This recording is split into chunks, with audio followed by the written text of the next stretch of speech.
Fala comigo, estudante. Romanos 8 e o nosso desafio continua. Esse é um dos capítulos mais bonitos, mais especiais que nós vamos encontrar nessa carta maravilhosa, que começa com a declaração mais tranquilizante, que traz mais paz ao nosso coração, que é a declaração de que agora não existe mais nenhuma condenação para nós. E esse agora, depois de tudo que nós já falamos, depois que Cristo entra em cena e nos dá essa condição, nos dá esse status de inocentes, esse status de justificados. E por quê? Porque ele cumpriu toda a lei. É disso que a gente estava falando no capítulo anterior. Ele cumpriu toda a lei. Pelo que mais, Paulo, que nós podemos dizer com muita convicção de que não existe mais nenhuma condenação para nós? Ele se fez pecado no nosso lugar e por isso ele foi condenado e condenado até a morte. Por causa disso, não existe mais condenação nem para mim e nem para você, se você está em Cristo, se a sua confiança está nele, se a sua fé foi depositada nele. Não há com o que se preocupar. Ah, mas eu não sei o que vai acontecer no amanhã. Nós veremos daqui a pouquinho que esse pacote, essa declaração, ela é irreversível. Estamos permanentemente seguros se é que você foi salvo de fato, creu em Cristo de fato, sem condenação agora. Ele fala muito sobre o trabalho do Espírito Santo aqui. Ele fala sobre a nossa habitação como Espírito Santo. Ele ele atua nesse processo de salvação e aqui tem muita coisa boa que é responsabilidade dele, que é papel dele nesse processo. E a dinâmica que nós vemos aqui é que ele está nos influenciando, guiando as nossas atitudes para que a gente consiga agradar Deus. Porque se a carne fizer isso, se a carne nos influenciar, se a gente pender para o lado dela, vai ser impossível agradar a Deus. Ele deixa isso bem claro. E aqui ele responde a pergunta, quando ele está falando sobre essa questão da influência, da habitação do Espírito Santo, se é possível a pergunta de que, se é possível, será que é possível existir um cristão vazio? Vazio no sentido de que ainda não foi habitado pelo Espírito Santo, mas será? Ele é um cristão, mas um cristão mediano, que não é tão espiritual assim, porque não foi batizado com o Espírito Santo. É possível existir isso? Não. Nós aprendemos no Novo Testamento que todo cristão legítimo, autêntico, ele é habitado pelo Espírito Santo. Isso acontece quando ele ouve o Evangelho, quando ele crê no Evangelho, ele passa a ser habitado, passa a ser selado. E aqui ele responde isso dizendo: se alguém não tem o Espírito de Cristo, esse não é dele. São expressões diferentes que estão falando, se referindo aqui a essa mesma pessoa. Então, ou eu tenho o Espírito Santo, ou eu sou habitado por ele, ou eu não sou um cristão. Não existe como essa realidade ser diferente, e aqui ele explica isso. O Espírito Santo faz muitas coisas, e outra questão aqui que nós vemos é a questão da evidência. Que sinais nós temos? O Espírito Santo atua como um agente de confirmação. Em que sentido? Paulo diz que ele dá um testemunho, ele confirma, ele nos dá uma paz, uma tranquilidade, confirmando, atestando que de fato nós somos salvos. Ele confirma que nós somos filhos, que naturalmente seremos herdeiros e que teremos uma glória, já que nós sofremos junto com Cristo. Então, se em algum momento o Espírito Santo, me desculpe, se em algum momento Satanás colocar dúvida no nosso coração, o mundo colocar dúvida no nosso coração, o Espírito vem para cobrir todas essas calúnias, essas fake news e confirmar, nos deixar tranquilos e calmos.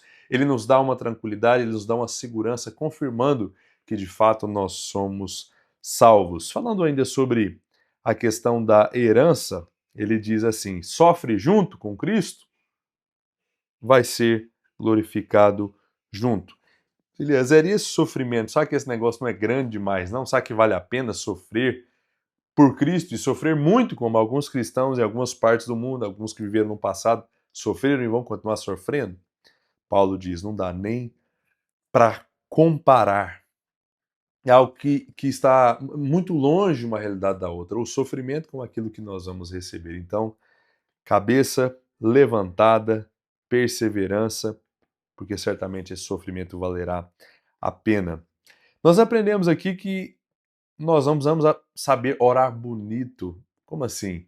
O Espírito Santo também nos ajuda, e às vezes até quando a gente não tem muito o que dizer, não sabe as palavras certas, talvez quando nós temos um pouco de lágrimas para oferecer para Deus, Paulo diz que o Espírito nos ajuda e ele conduz, ele faz essa mediação, ele interpreta os nossos gemidos e, às vezes, mesmo quando não saem palavras, conduzindo até Deus as nossas orações. Ele nos ajuda nesse sentido também.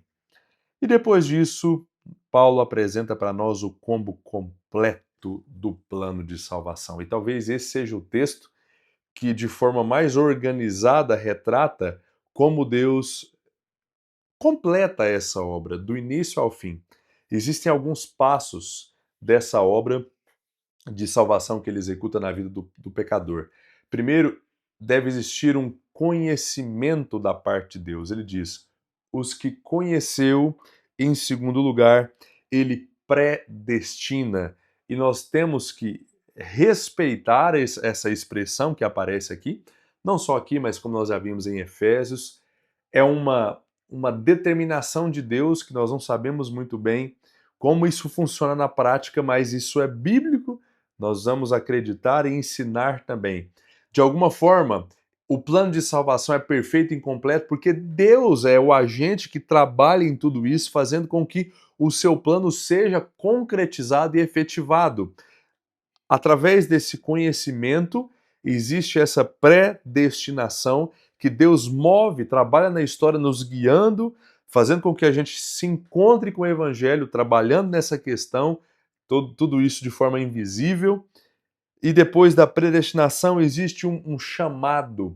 Através do Evangelho, ele convida o pecador, e nós chamamos isso na teologia de chamado eficaz, e aquele que ele chama, ele também justifica em quarto lugar.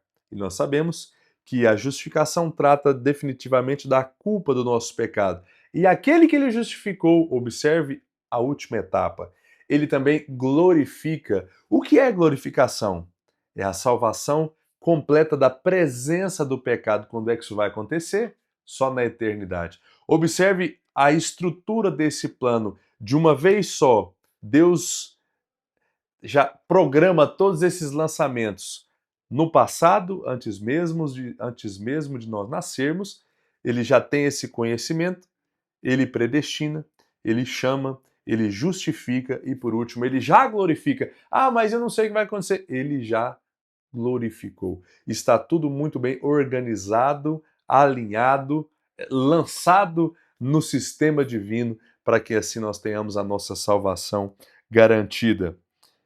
Depois disso, qual a conclusão então?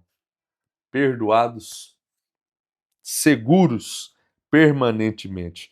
Depois de ouvir um pouco sobre esse combo aqui, talvez nós podemos ficar imaginando, mas e agora? Paulo responde, agora não tem para ninguém. Se Deus fez tudo isso, ninguém pode nos acusar, ninguém pode nos condenar, porque ele já, de forma completa e definitiva, já fez tudo o que precisava para que nós pudéssemos ser salvos da condenação.